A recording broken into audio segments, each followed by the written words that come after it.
இன்னைக்கு காலையில எந்திரிக்கும்போதே ஒரு பதட்டத்தில தான் நான் எழுந்தேன். ஏன்னா, பாப்பா வந்து தூங்கிட்டு இருக்கப்பவே என்ன எழுப்புனாங்க. அம்மா வாமிட் வருது அப்டின்ட்டு. அப்புறம் கூட்டிட்டு போனா வந்து தண்ணிய தான் வாமிட் பண்ணாங்க. இப்ப நைட்டு சாப்பிட்டது டைஜெஸ்ட் ஆகாம அப்டி இருந்திருந்தா, அது மாரி ஃபுட்டு அது மாரி தானே வரணும். வெறும் தண்ணியா வந்துச்சு. அப்புறம் லைட்டா வயிறு வலிக்கிற மாரி இருக்கு அப்டின்னு சொல்லியிருந்தாங்க. அதுக்கப்புறமா ஒரு 10 மணிக்கு தான் டாக்டர் வருவாங்க. கிளினிக் கால் பண்ணா, டாக்டர் வந்து இன்னைக்கு ஈவினிங் தான் வருவாங்க. 6:30 அப்டின்னு சொல்லிட்டாங்க. சரின்னு அப்டியே அப்பாயின்ட்மென்ட் போட்டாச்சு. போட்டுட்டு அப்புறம் ஒரு 6:00 5:30 அது மாரிலாம் கிளம்பிட்டோம் வீட்ல இருந்து. அப்புறம் டாக்டர் பார்த்துட்டு சொன்னாங்க, "இது ஹீட்னால தான் வந்திருக்கும். பயப்படுற மாதிரிலாம் எதுவும் இல்ல." அப்படின்ட்டு மெடிசன்லாம் குடுத்தாங்க. அதுக்கப்புறம் தான் மனசுக்கே நிம்மதியா இருந்துச்சு.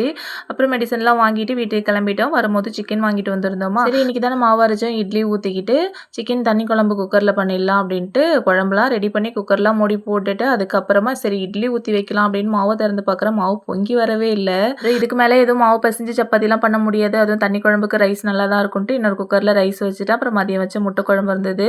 பாப்பாவுக்கு வந்து சிக்கன் குடுக்கல. கஞ்சி சாதம் ஊட்டி விட்டுட்டேன்.